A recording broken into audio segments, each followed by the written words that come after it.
চুপ চুপ চুপ, তুমি বেয়াদব, চুপ।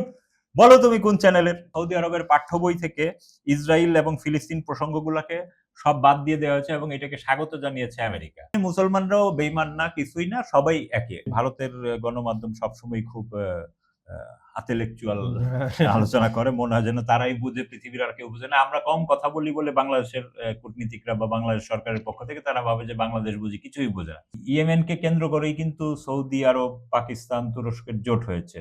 ইরান পরমাণু অস্ত্র তৈরি করে ফেলেছে, এইরকম একটা ভুয়া তথ্য আসলে সামাজিক যোগাযোগ মাধ্যমে ছড়েছে। আসসালামু আলাইকুম, সবাই কেমন আছেন? নিশ্চয়ই ভালো, আমরাও ভালো আছি। শুরুতে বলেন যে আপনারা কোথা থেকে আমাদের এই অনুষ্ঠানটা দেখছেন, এই টক শোটা দেখছেন। আপনাদের প্রিয় টক শো, আপনারা অনেক কমেন্ট করেন আমাদের কাছে, সেজন্য অনুষ্ঠানটা করি। এবং আমাদের অনুষ্ঠানটা শুরু হলে আপনারা কিন্তু শেয়ার করে দিবেন, কমেন্ট করবেন, লাইক করবেন।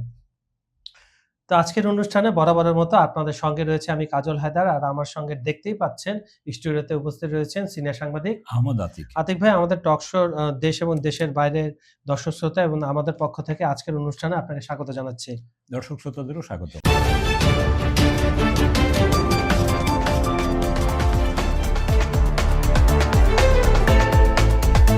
প্রথমে আমি একটু কমেন্টস কয়েকটা পড়ে আসি ইউটিউবের। এমডি লিটন ইসলাম লিখছেন, আমার মনে হয় সবচাইতে মুসলিমরা বেঈমান, বেঈমান বেশি মুসলমানদের মধ্যে। কি বলেন Atik sir and Kajal sir? বলেন, আপনি বলেন, আপনার নামই বলছে আগে। আসলে ঈমান আর বেঈমান এটা খুব কঠিন একটা প্রশ্ন। মূলত হলো বিশ্বাস যোগ্যতা এবং বিশ্বাসহীনতা, এইটা একটা বিষয়। আর দ্বিতীয় বিষয় হলো আপনি যখন আপনার শিক্ষাগত যোগ্যতা বা জ্ঞানগত পারদর্শিতা হারিয়ে ফেলবেন, তখনই আপনি পিছনে পড়ে যাবেন এবং আপনাকে নিয়ে তখন নানান ধরনের কথাবার্তা চালু হবে। তো মুসলমানদের মধ্যে সারা পৃথিবীরই, আপনি জানেন যে মুসলমান হলো একটা ধর্মের নাম, ইসলাম একটা ধর্মের নাম, সেই ধর্মের অনুসারীদের মুসলমান বলা হয়। তো এই মুসলমানদের মধ্যে সারা পৃথিবীর সকল বর্ণ গোত্রের মানুষ রয়েছে। এক এক গোত্র বা বর্ণের যোগ্যতা, পারদর্শিতা, পারঙ্গমতা এক এক রকম।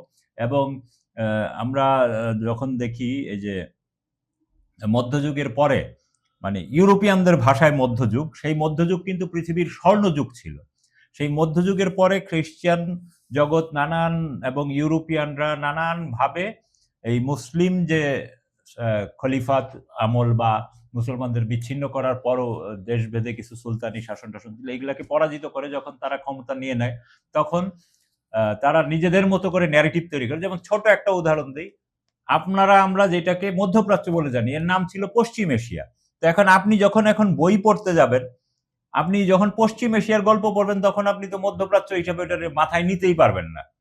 তো এই যে এইভাবে তারা ন্যারেটিভ আপনার আমার মধ্যে অনেক ধরনের জিনিসপত্র ঢুকিয়ে দিয়ে গেছে, এবং এই যে এই ঢুকিয়ে দেওয়ার কারণে আমরা সেইটাকেই মনে করতেছি সত্য এবং সেইটাকে আমরা বেঁধেছি। এখন আমাদের ন্যারেটিভ গুলো আমাদেরকে আবার পুনরুদ্ধার করতে হবে, আমাদের জ্ঞানগুলো আমাদেরকে আবার আমাদের জনগণের মাঝে বিস্তার লাভ করাতে হবে। তাইলেই দেখবেন আপনি মুসলমানরাও বেঈমান না, কিছুই না, সবাই একই। মূল জিনিস হলো, তারপরে দ্বিতীয় মূল যে জায়গাটা, সেটা হলো লিডারশিপের অভাব। হ্যাঁ, সারা পৃথিবীতে দেখবেন যে মুসলমানদের মধ্যে লিডারশিপের খুবই অভাব। আপনি বিশেষ করে বাংলাদেশে দেখেন, আপনি যদি মার্কিন যুক্তরাষ্ট্রে যান, উদাহরণস্বরূপ মার্কিন যুক্তরাষ্ট্রে ভারতীয়দের দেখবেন তারা সবাই ভারতীয়, সে পাঞ্জাবি হোক, হরিয়ানার হোক, পশ্চিম বাংলার হোক, মহারাষ্ট্রের হোক, সে ভারতীয় হিসাবে পরিচয় দেয় এবং ভারতীয় হিসাবে একসাথে থাকে। আর বাংলাদেশিদের দেখবেন ওইখানে গিয়ে যেমন একদম ইউনিয়ন পর্যায়ে সমিতি আছে, একসাথে থাকবে না। যেমন আমি প্যারিসের এয়ারপোর্টে নেমে একটা শহরের দিকে যাচ্ছিলাম, গার্দু নর্দ বলে ওই বাজারটা। তো ওই বাজারের দুই পাশে, তো আমি এক পাশে এক ভদ্রলোকের সাথে পরিচয় কথা বলছিলাম, কয় আপনার দেশিরা ওই পাশে। আমি কই কেন, আপনি বাংলাদেশি না? তখন লোকটা একটু লজ্জা পাইল।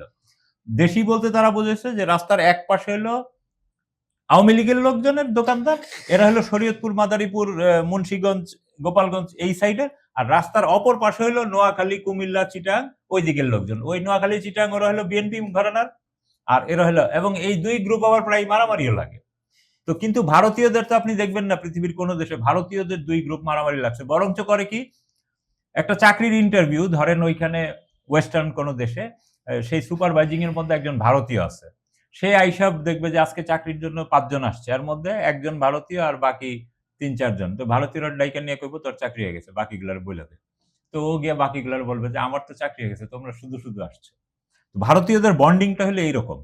আর আমাদের যে বাংলাদেশি বলি বা মুসলিম জাতিসত্তার, এদের কিন্তু এই যে এই ভ্রাতৃত্ববোধ এবং বন্ডিং এর অভাব। এটা তো এগুলা সুযোগটা নেয়। কিন্তু এগুলা কিন্তু আপনার জ্ঞানগত উৎকর্ষ হলে আপনার ধীরে ধীরে কেটে যাবে। এইটা হলো আমাদের যে জ্ঞানের পরিমাণ কম, এই কারণে এই ভুলগুলো আমরা করি। আচ্ছা, লিটন ইসলাম সাহেব, আশা করি আপনি উত্তরটা পেয়ে গেছেন, ধন্যবাদ আপনাকে। নুরুল আফসার লিখছেন, আসসালামু আলাইকুম, দুইজন ভাইকে মোবারকবাদ জানাই। আপনাকেও ওয়ালাইকুম আসসালাম, আপনাকেও শুভেচ্ছা জানাই। এমডি আলম লিখছেন, আসসালামু আলাইকুম, সত্য বস্তুনিষ্ঠ আলোচনা করার জন্য অসংখ্য ধন্যবাদ, আমি পাবনা থেকে দেখছি, ধন্যবাদ আপনাকে। নাইম লিখছেন, অসংখ্য ধন্যবাদ ভাই, চালিয়ে যাবেন আশা করি। অবশ্যই আপনারা সহযোগিতা করলে, আপনারা অনুষ্ঠানটা পছন্দ করলে, লাইক কমেন্ট আর বেশি বেশি শেয়ার করলে অবশ্যই এটা আরো বেশি সময় ধরে আমরা চালাবো। মঈন বাবু লিখছেন, আমি ঢাকা থেকে দেখছি, ধন্যবাদ আপনাকে। শাহেদ লিখছেন, সাতক্ষীরা থেকে দেখছেন, ধন্যবাদ আপনাকে। এমডি তহিদুল হক লিখছেন, জনাব আহমেদ আতিকের যুক্তরাষ্ট্রের প্রেসিডেন্ট হবার যোগ্যতা বিষয়ে যে বক্তব্য বা তথ্য দিয়েছেন তা সঠিক নয়। একজন জন্মগতভাবে মার্কিন নাগরিক তার জীবনে 2 বারের বেশি প্রেসিডেন্ট হিসেবে শপথ নিতে পারবেন না, বা প্রেসিডেন্ট পদে 2 বার পদায়িত হলে আর তিনি নির্বাচনে অংশগ্রহণ করতে পারবেন না। তবে বিজয়ী না হওয়া পর্যন্ত নির্বাচনে যতবার খুশি অংশগ্রহণ করতে পারেন। তথ্যগুলো সংশোধন করা জরুরি বলে আমি মনে করি। আচ্ছা, হতে পারে আমাদের এটা হয়তো একটা ভুল ধারণা ছিল। আপনার বক্তব্য যদি কিন্তু ট্রাম্পের পক্ষে যেকোনো কিছুই সম্ভব, উনি সংবিধান চেঞ্জ করে দিতে পারেন। আপনাকে ধন্যবাদ, আপনি যে খুব মনোযোগ দিয়ে আপনার অনুষ্ঠানটা দেখেন, ভুল ভ্রান্তিগুলো ধরে দেন, এই জন্য আপনাকে অসংখ্য ধন্যবাদ।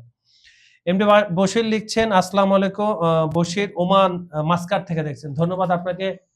ওমানকে কিন্তু গতকাল আবার ট্রাম্প হুমকি দিছে, মানে এই লোকটা, এই বিষয়ে আমরা আলাপ আলোচনা করবো। আতিক ভাইকে তখন আমি জিজ্ঞাসা করবো কেন হঠাৎ করে ওমানের উপরে খেপলো কেন, তারা তো খুব শান্ত এবং ইসলামের একটা মানে ফাংশনই আছে খুব শান্ত থাকা, তাদের সেই মাযহাবের। আচ্ছা, লাবলু লিখছেন, আসসালামু আলাইকুম, কেমন আছেন আপনারা দুজনে? সাইপ্রাস প্রবাসী লাবলু, ধন্যবাদ আপনাকে। সাইপ্রাস ঠান্ডার জায়গায় প্রচন্ড, আমরা গরমে আছি। ধন্যবাদ আপনাকে, নিজের প্রতি খেয়াল রাখবেন এবং আমাদের অনুষ্ঠানটা শেয়ার করে দিবেন। আব্দুল সালাম লিখছেন, আসসালামু আলাইকুম, অনেক ধন্যবাদ আপনাকে। ধন্যবাদ। মাসুদ লিখছেন, দাদা কেমন আছেন? আমি মালয়েশিয়া থেকে নিয়মিত দেখি কিন্তু কমেন্ট করা হয় না। আচ্ছা, সমস্যা নেই, আপনি দেখেন।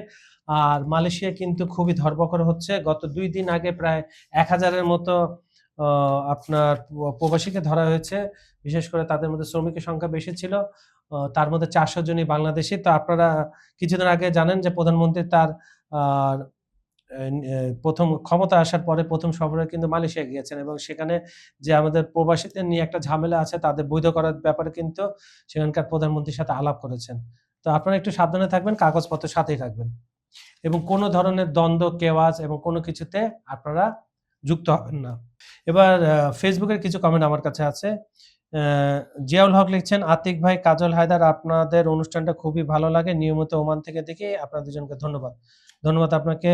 আমিরুল ইসলাম আমির লিখছেন, very good discussion, thank you very much Kajal Haider and Atik ভাই, thank you very much.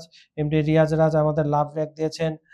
Faiz মিয়ার রেগুলার আমাদের প্রোগ্রাম, উনি সুনামগঞ্জ থেকে দেখে থাকেন। শাহ আলম সৌদি আরব থেকে দেখেন, ধন্যবাদ। এমডি ইউসুফ আমাদের অনুষ্ঠানটা পছন্দ করেছেন, ধন্যবাদ আপনাকে। তো এই ছিল আমার কাছে আজকে কমেন্ট, আপনারা আরো বেশি বেশি করে কমেন্ট করেন, আমরা আনন্দের সাথে আপনাদের কমেন্টগুলো পড়বো এবং আপনাদের পরামর্শগুলা মেনে চলার চেষ্টা করব। আদিব ভাই, কোথা থেকে শুরু করবেন? চীন থেকে নাকি টার্কি থেকে না ইরান থেকে? আজকে আসলে চীন, টার্কি, ইরানের আগে আমাদের বাংলাদেশ দিয়ে শুরু করি, কারণ আমাদের বাংলাদেশে একটা এখন খুব আলোচনার একটা বিষয় হলো প্রধানমন্ত্রীর ভারত সফর, এবং ভারতীয়রা তাকে ভারত সফরে নেওয়ার জন্য খুব চেষ্টা করছে এবং গতকাল রাতেও সম্ভবত ভারতীয় কূটনীতিকদের সাথে আমাদের পররাষ্ট্রমন্ত্রীর এটা আলোচনা হয়েছে। আবার আজকে আমাদের একদল কূটনীতিক মধ্যপ্রাচ্যের একটি দেশে যাচ্ছেন, সম্ভবত কাতারে। তো কেউ কেউ বলছেন যে সেইখানে হয়তো আওয়ামী লীগের একটি প্রতিনিধি দলের সাথে তাদের কোনো আলোচনা হতে পারে ভারতীয়দের মধ্যস্থতায়। এবং ভারতীয় যে আপনার সামাজিক যোগাযোগ মাধ্যমগুলায়, এখানে কিন্তু আসলে তাদের জনগণের বা তাদের যে যারা পডকাস্টার আছে বা ইউটিউবার আছে, তাদের বক্তব্য শুনে যেটা দেখা যাচ্ছে যে তারা আসলে যে কোনোভাবেই তারেক রহমানকে ভারত সফরে নিতে চায় এই জন্য অনেক ছাড় দিবে। তো যেহেতু শেখ হাসিনার বিষয়টি এখানে আছে, তো শেখ হাসিনা যেহেতু রাজনৈতিক আশ্রয়ে আছেন, এই জন্য তারা এটা কোর্টের উপরে ছেড়েছেন। কোর্টে কে যাবে? বাংলাদেশ সরকার যাবে না ভারতীয় বা সরকার সরকার যাবে? যাবে। ভারতীয় সরকার তো তাকে রাজনৈতিক আশ্রয় দিয়েছে, তো সে তো কোর্টে যাবে না। তো তারা হয়তো এমনভাবে একটা আলোচনা করতে চায়, দড়ি মাছ না ছুঁই পানি। আ তারা চাচ্ছে, মানে ভারতীয়দের যে মতবাদ বোঝা গেছে যে তারেক রহমানের সাথে তারা গোপনে একটা, বা বাংলাদেশ গভর্নমেন্টের সাথে গোপনে একটা সলা পরামর্শ করবে কিভাবে শেখ হাসিনাকে ফেরত দেওয়া যায়, বা শেখ হাসিনা দেখা যাবে যে এমনভাবে শেখ হাসিনা আসলে নিজে থেকে আছে কিন্তু পেছনে মেকানিজমটা করবে ভারতীয়রা। সেইখানে তার নিরাপত্তা এবং এইখানে তাকে ফাঁসি দেওয়া হবে না। তাকে খুব আরামদায়ক অবস্থানে রাখা হবে। এই ধরনের কিছু বিষয়গুলো যখন থাকবে কিন্তু সেটা জনগণকে জানানো হবে না। তাহলে জনগণও ঠান্ডা থাকলো। মানে সব দিকেই হলো এরকম একটা বিষয়। আর আর ভারতীয় গণমাধ্যম যেটা দেখলাম যেটা বলছে যে বাংলাদেশ খুবই কঠিন শর্ত দিছে। এ নিয়ে খুব এনালাইসিস তারা এগুলা করছে। তো আমরা তো জানি যে ভারতের গণমাধ্যম সবসময় খুব আ intellectual আলোচনা করে। মনে হয় যেন তারাই বুঝে, পৃথিবীর আর কেউ বুঝে না। আমরা কম কথা বলি বলে বাংলাদেশের কূটনীতিকরা বা বাংলাদেশ সরকারের পক্ষ থেকে তারা ভাবে যে বাংলাদেশ বুঝি কিছুই বোঝে না। কিন্তু বাংলাদেশ যে তাদের এই ইতরামিগুলা বুঝে, হুম। এইটা তারা বুঝে না। আর দ্বিতীয়ত হইলো ভারতীয় গণমাধ্যমে সাম্প্রতিককালে কিন্তু এই যে শেখ হাসিনার এইসব ঘটনার পরে বেশ কিছু উল্টাপাল্টা আলোচনাও আসছে। যেমন এই যে আমাদের চাকমাদের একদল বিচ্ছিন্নতাবাদী তারা সংবাদ সম্মেলন করেছে দেশের বাইরে, যে ভারতীয়দেরকে তারা আমন্ত্রণ জানাচ্ছে আমাদের চিটাগাং, পার্বত্য চট্টগ্রাম এই এলাকা দখল করে নিতে। তো ভারতীয়রা কিন্তু এইসব ব্যাপারে একদম চুপচাপ আছে। তারপরে আবার স্বাধীন বঙ্গভূমি আন্দোলন, এই ব্যানারে বিশেষ পোশাক পরে পশ্চিম বাংলার বিভিন্ন স্থানে কিন্তু তারা বিক্ষোভ সমাবেশ পর্যন্ত করছে আচ্ছা। একদল লোক। তো এগুলা কিন্তু ভারত সরকার কোন রকম ইয়ে দিচ্ছে না। কিন্তু বাংলাদেশে যদি এরকম ভারত বিরোধী কিছু হতো তাহলে সঙ্গে, কিন্তু সঙ্গে। তারা খুব প্রেশার করত। তো ভারত নিজে কিন্তু যেই অপকর্মগুলা করে সেগুলার ব্যাপারে কোনো কথা বলে না। তারপরে আবার ভারতীয় সামাজিক যোগাযোগ মাধ্যমগুলো এমন সব কথা আসতেছে যে ২০৪০ সালের মধ্যে যে অখণ্ড ভারত পরিকল্পনা, হুম। সেইটাতে যেন বাংলাদেশকে খুব সুন্দরভাবে তারা গ্রাস করে নিতে পারে। সেই পরিকল্পনাও এই যে বাংলাদেশের রাজনৈতিক অবস্থানগুলার বিষয়। তো এখন এগুলা সময়ই বলে দেবে, এবং বাংলাদেশ সরকারের কোনো রেসপন্স নাই কেন সেটাও আমরা জানি না। তো যাক, আমরা যথারীতি আবার চলে যাই আমাদের আফ্রিকা, পশ্চিম এশিয়া, নিশ্চয়ই। মধ্যপ্রাচ্য ওই অঞ্চলে। একটা কথা কিন্তু আসলে ওই যে খুব প্রচলিত যে এই মুহূর্তে কিন্তু হঠাৎ ইরান যুদ্ধের চেয়ে কিন্তু বাব আল মানদেব বা ইয়েমেনের হুম। যুদ্ধটা কিন্তু বেশি মানি ছড়িয়ে পড়ার চলুন। অবস্থায় আছে। হ্যাঁ? এবং সেইখানে দেখা গেছে যে এই ইয়েমেনকে কেন্দ্র করেই কিন্তু সৌদি আরব, পাকিস্তান, তুরস্কের জোট হয়েছে। তার ইয়েমেনের ঠিক উল্টা পাশে মিশর আছে। তাদেরকেও তারা টেকনিক্যাল কারণে ডাকতেছে। কিন্তু মিশরের পক্ষ থেকে কোনো মন্তব্য পাওয়া যাচ্ছে না। তারপরে হলো এইখানে কিন্তু একদম হরদম মানে হামলা চলছে, যে গতকাল না আজকেও আপনার ওই অঞ্চলে যে ইয়েমেনের যে প্রতিরোধ প্রতিরোধ যুদ্ধ, যোদ্ধারা জি। লোহিত সাগরে তারা সৌদি আরবের ৪ টি সামরিক নৌযানের উপর হামলা করেছে মিসাইল দিয়ে, এবং সেগুলো ডুবিয়ে দিয়েছে। আবার সৌদিপন্থী যে ইয়েমেনি একদল যোদ্ধা আছে তারাও আবার ইয়েমেনের এই যে প্রতিরোধ যোদ্ধাদের সাথে ব্যাপক যুদ্ধে লিপ্ত, এবং আ তারা বলছে যে এই হামলায় আ সৌদি বিরোধী মানে যে ইয়েমেনের জোট, প্রতিরক্ষা জোট, প্রতিরোধ যোদ্ধা তাদের প্রায় ২০০ র মতো হতাহত হয়েছে। আবার তারাও বলছে এদেরও অনেক হতাহত আচ্ছা, হয়েছে। আচ্ছা। এই মুহূর্তে এটা মানি স্বাধীনভাবে বিচার বিশ্লেষণ করা মুশকিল। আর এদিকে আমরা যে আপনার ২ টা জিনিস, যে স্পেনের বিষয়টা নিয়ে কয়েকদিন আগে দেখতেছিলাম। এই স্পেনে হঠাৎ করে কেন ওই যে জি, মরক্কোর জি। লোকজন ঢুকছে। এইটা আমি ঘাঁটতে একটা আ তুর্কি একজন গবেষক আছে, আ মোহাম্মেদ ইলদিরিম। আচ্ছা। মানে আমাদের মোহাম্মদটা আমরা বলি, ওরা ওদের উচ্চারণে বলে মোহাম্মেদ। তো উনি কিন্তু একটা সুন্দর কথা বলেছেন সেটা কিন্তু মানে খুব মজা। যে ইসরায়েলের সঙ্গে মরক্কোর ঘনিষ্ঠতা কোনো নতুন ঘটনা নয়। বর্তমান রাজার পিতা ২য় হাসান ১৯৬৬ সালে কাসাব্লাঙ্কায় অনুষ্ঠিত আরব লীগ শীর্ষ সম্মেলন গোপনে রেকর্ড করে সেই রেকর্ডিং ইসরায়েলের হাতে তুলে দিয়েছিলেন। এবং ১৯৬৭ সালের যুদ্ধে যা ইসরায়েলের জন্য গুরুত্বপূর্ণ কৌশলগত সুবিধা দিতে পেরেছিল। তার মানে আমরা বুঝতেই পারছি এই যে যে বেঈমান কাকে হ্যাঁ, বলে? যে এইসব যা রাজারা মানে কত ধরনের বেইমান হতে পারে। তো এগুলা তো আছেই। তারপরে আপনার আরেকটি গুরুত্বপূর্ণ খবর হলো আপনার যে ইরানকে আমরা বলি মানে আন্তর্জাতিক একটি সংস্থা আছে ASPI, যারা বিমান এবং এই নানান ধরনের ক্ষেপণাস্ত্র এইসব জিনিসগুলো ইঞ্জিন তৈরির বিষয়গুলো ইয়ে করে। তারা বলছে যে ইরান এখন বিশ্বের চতুর্থ উদীয়মান শক্তি বিমান ইঞ্জিন তৈরির ক্ষেত্রে, এমনকি তারা জাপান, জার্মানি, ইউকে কেও পেছনে ফেলে সামনে চলে এসেছে। তো এটা কিন্তু ইরানের যে এই যে জ্ঞান বিজ্ঞানের অগ্রগতি, এগুলো তার প্রমাণ। এবং তাহলে তো দেখছি যুদ্ধটা হওয়া ইরানের জন্য শাপে বড় হয়েছে। হ্যাঁ, আমরা তো ওই আপনি পশ্চিমা ন্যারেটিভ বলেন না, আমাদের মধ্যে সেই ন্যারেটিভই ছিল। গণতন্ত্র নাই, শিক্ষা নাই, বিক্ষোভের মধ্যে পড়ে। ইরান পরমাণু অস্ত্র তৈরি করে ফেলেছে, হ্যাঁ, এইরকম একটা ভুয়া তথ্য আসলে সামাজিক যোগাযোগ মাধ্যমে ছড়েছে।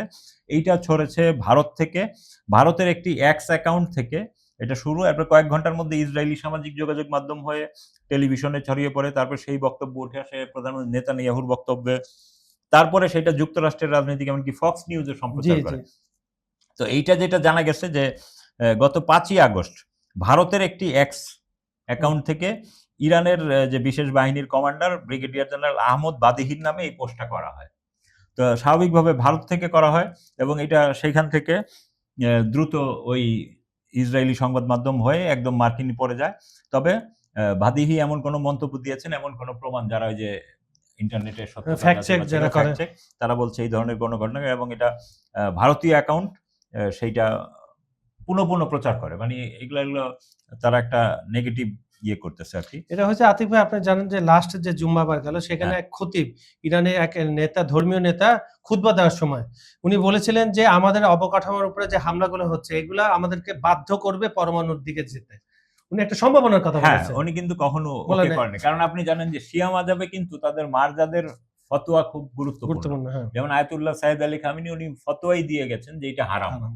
তো সুতরাং এই হারাম যেটা, এইটারে আমরা নানানভাবে বিশ্লেষণ করবে, আমরা কিন্তু যাব, থ্রেড দিব, এইসব হ্যাঁ, কিন্তু আসলে যাবে না। যাবে না।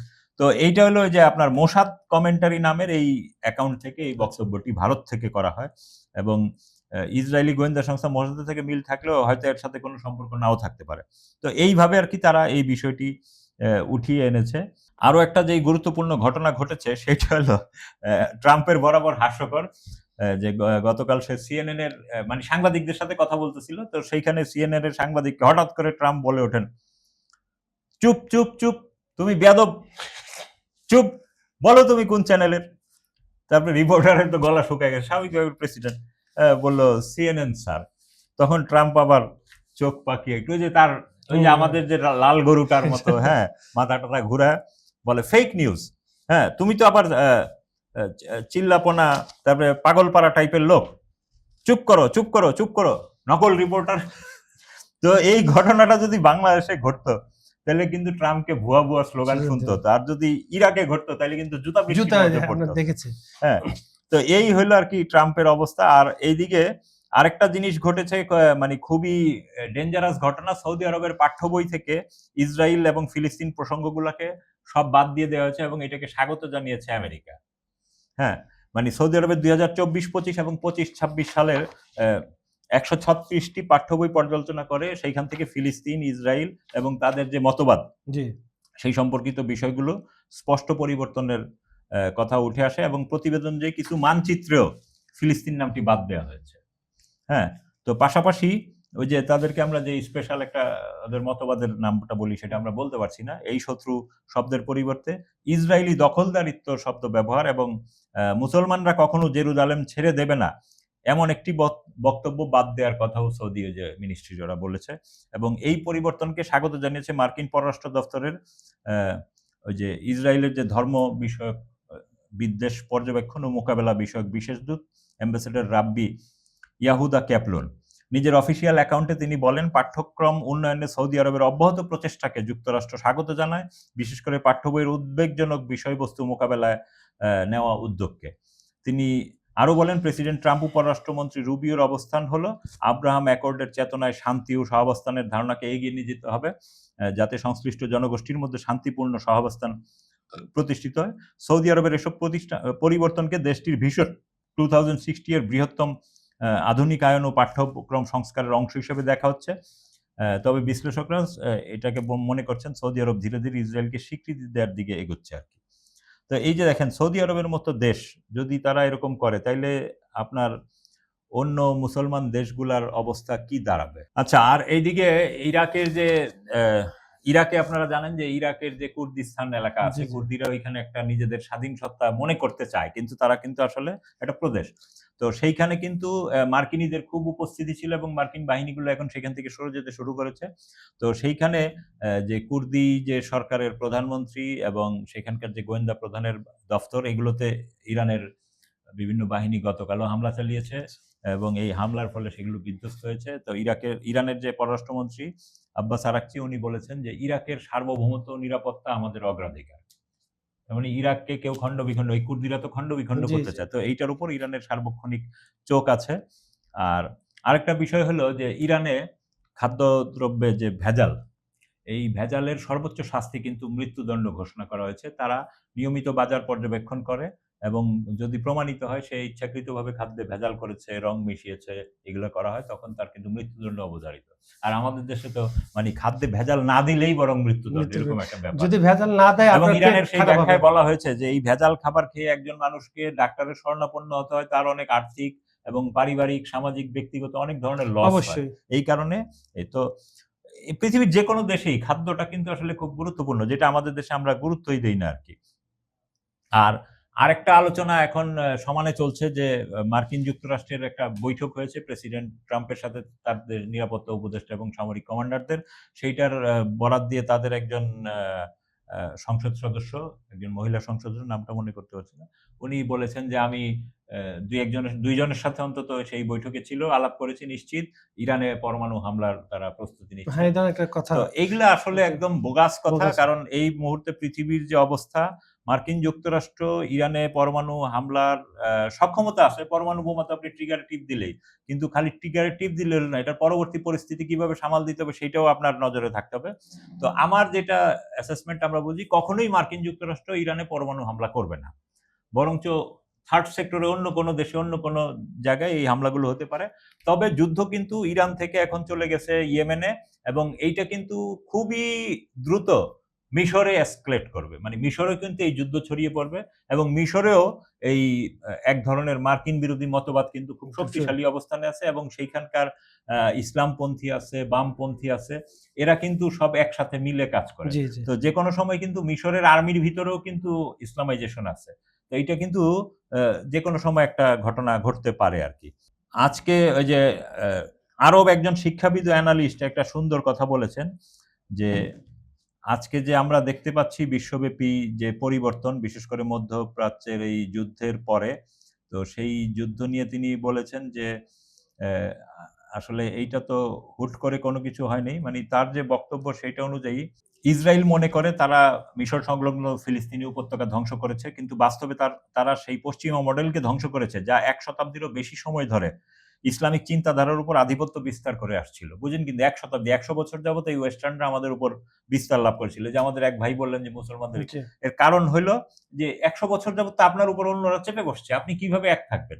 মিশর সংলগ্ন ফিলিস্তিনি এলাকায় নির্বিচারে যে নিধন মানে নিধন কার্যকর। করা হচ্ছে এবং পশ্চিমা ভণ্ডামি উন্মোচিত হওয়ার পর আমরা মুসলিম বিশ্বে প্রথমবারের মতো একটি আমূল পরিবর্তন দেখতে যাচ্ছি, যা পশ্চিমা মডেলের প্রতি অন্ধ মোহ থেকে মুক্ত হয়ে স্বয়ং ইসলামী সভ্যতার উপর ভিত্তি করে একটি আদর্শের সন্ধানের দিকে ধাবিত হচ্ছে।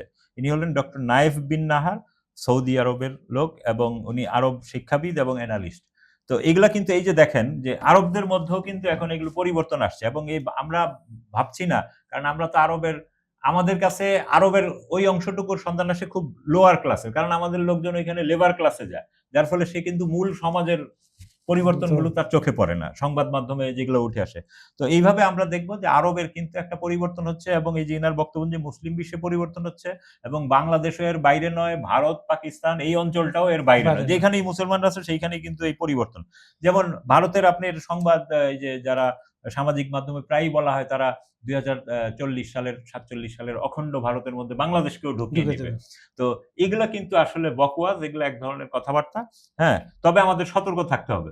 আর আমাদেরকেও আপরাইজিং বজায় রাখতে হবে এবং ঐক্যবদ্ধ থাকতে হবে। তাহলেই আমরা এইসব নানান আমাদের বিরুদ্ধে যে শত্রুদের শত্রুতামি এবং দুষ্টামি, এগুলো থেকে আমরা মুক্ত থাকতে পারবো। শেষ করব ফিডেল ক্যাস্ট্রোর একটা কথা দিয়ে। ফিডেল ক্যাস্ট্রো কিন্তু এই ইসরাইল সম্পর্কে বলেছিলেন। আচ্ছা। তো সেই বক্তব্যটা কিন্তু সে ওই ধর্মের নামটা আমরা বলছি না, আমরা ইসরায়েলি ধর্ম বলছি, যে ইসরায়েলিরা হলো বলদা।